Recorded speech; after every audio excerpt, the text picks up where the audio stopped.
Caríssimas, caríssimos e caríssimes, René de Paula Júnior entrando em mais um episódio imprevisível, improvisado aqui para cá, do Roda e Avisa. E não sei se deu tempo aqui, mas um pouquinho antes de eu começar a gravar, eu fechei a janela.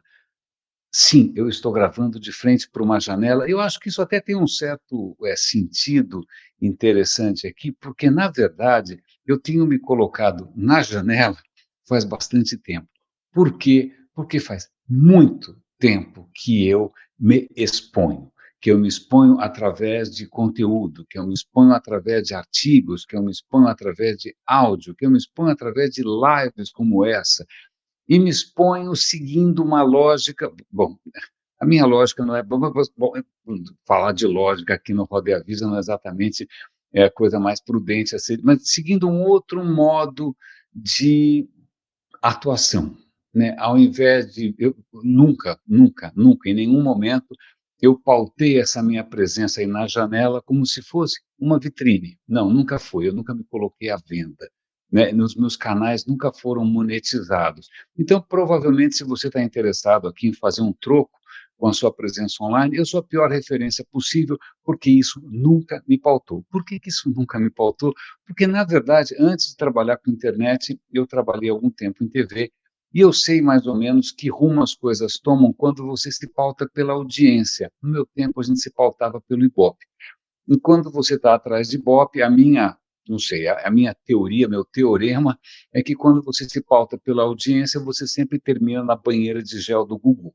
Né? E como isso não me interessa, não façam um filminho, não imaginem a cena, né? Então eu sempre pautei tudo que eu produzo, o que eu compartilho, o que eu publico, por uma outra lógica, né? Pela lógica do que eu achava que valia a pena ser dito, do que eu achava que talvez fosse oportuno, né? Do que eu achava que talvez fosse relevante, tivesse algum tipo de valor para quem por acaso me escutasse, né? Podia não ser necessariamente aquilo que a pessoa queria ouvir, ninguém está falando aqui de como ficar rico, conquistar mulheres ou aumentar partes da anatomia em desvantagem, mas não, sempre foram reflexões em boa parte sobre o impacto da tecnologia. Foi assim que nasceu o Roda e Avisa. O Roda e Avisa nasceu há 21 anos, nasceu ao volante do carro, né? Naquela época não dava para fazer um vídeo como esse, nunca parou, nem sei quantos episódios são, né? Sempre falando sobre tecnologia, um pouco sobre o digital, sobre carreira, e faz uns 6, 7 anos, mais ou menos, não, 8, uau, 8. Faz 8 anos que eu inventei outra sarna para me coçar, que é o radinho de pilha, justamente para falar do resto, porque eu cheguei à profunda conclusão que o resto era muito mais interessante.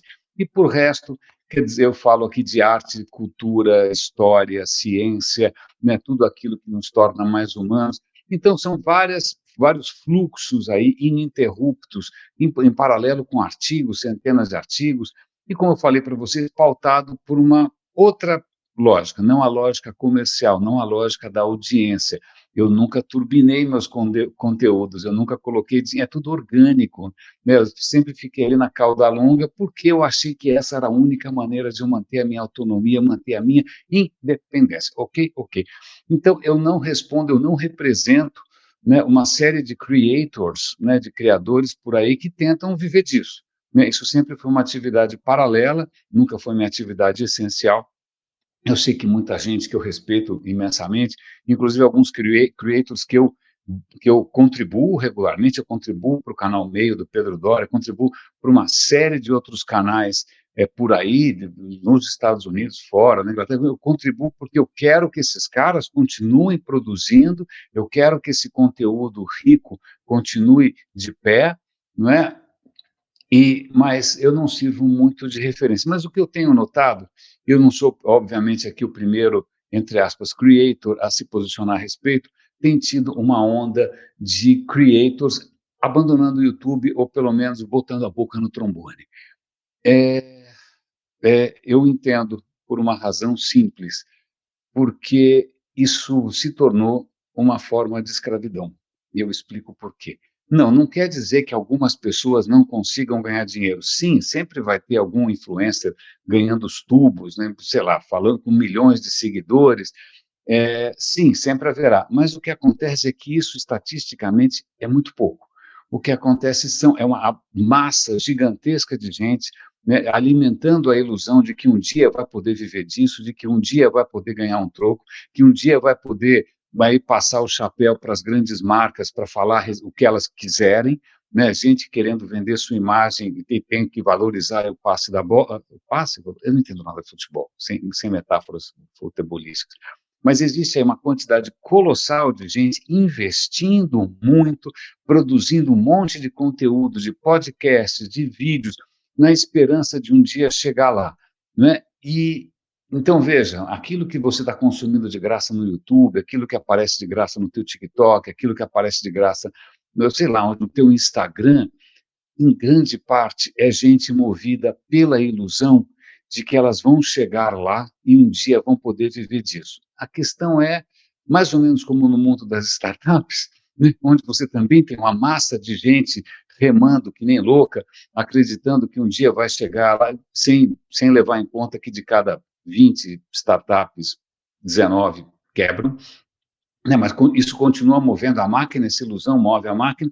Eu acho que no mundo de criação de conteúdo isso também está acontecendo, sobretudo porque a barreira de entrada é muito baixa. Eu estou fazendo uma live aqui para o planeta inteiro de graça. Nos meus tempos de televisão, isso custaria satélites, uma fortuna. A barreira de entrada para um podcast, então, é mínima, né? Mas todo mundo começa a fazer na esperança, e aí, de repente, você tem uma abundância, né? Uma abundância que tem coisas boas, claro, mas essa abundância é movida por uma esperança de que isso pare em pé. Então, tem muita gente aí gastando dinheiro do bolso, gastando o próprio tempo, investindo pra caramba, numa esperança que, na hora que você vai ouvir esses creators de peso, recentemente, acho que foi o Tom Scott, que é um cara que eu seguia, um divulgador de ciência, o cara falou, não está dando, eu não quero mais brincar disso, não está legal. Por quê? Porque isso me demanda uma energia louca, as plataformas têm regras loucas, a remuneração é obscura, não é transparente, cada hora aparece um formato novo, um canal novo, agora eu tenho que dançar no TikTok, isso está perdendo a graça, né? Se eu quiser dar conta disso, eu vou ter que virar praticamente uma empresa, e não era isso que eu queria no começo, eu não queria virar uma empresa, eu não queria virar um administrador, eu não queria virar um comercial de mim mesmo, um assessor de imprensa de mim mesmo. Eu queria divulgar meu conteúdo e simplesmente isso está me consumindo. O Tom Scott falou isso recentemente em um outro canal que inclusive eu apoio financeiramente, que é o Hank Channel. O cara falou, olha, só para vocês terem uma ideia, esse vídeo aqui, sei lá quando, eu tive 48 milhões de views e eu fui remunerado com $4.000.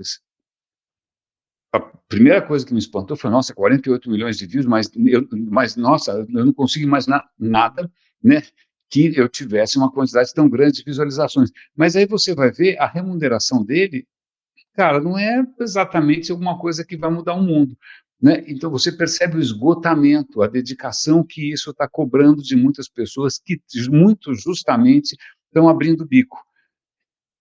Em suma, eu tô falando isso de novo, sem muita propriedade, porque eu não ganho nada com isso daqui, né? Eu não ganho anúncio, eu não estou cobrando nada de marca nenhuma, isso daqui sempre foi um canal absolutamente autônomo, absolutamente independente, né? E orgânico, inclusive sem edição, vocês estão me vendo falar aqui ao vivo, mas a questão é que o cenário geral, para quem produz, está se tornando cada vez mais desgastante. Porque se eu quisesse ter um pouquinho mais de impacto no mundo, imagina, esses vídeos aqui estão tendo algumas centenas de views, não é nada. Por quê? Porque eu estou competindo com a infinidade de gente que está aí, que nem aqueles ratinhos de laboratório, fazendo uma roda girar, na esperança de que um dia eles vão chegar lá, e esse lá não é tão legal assim.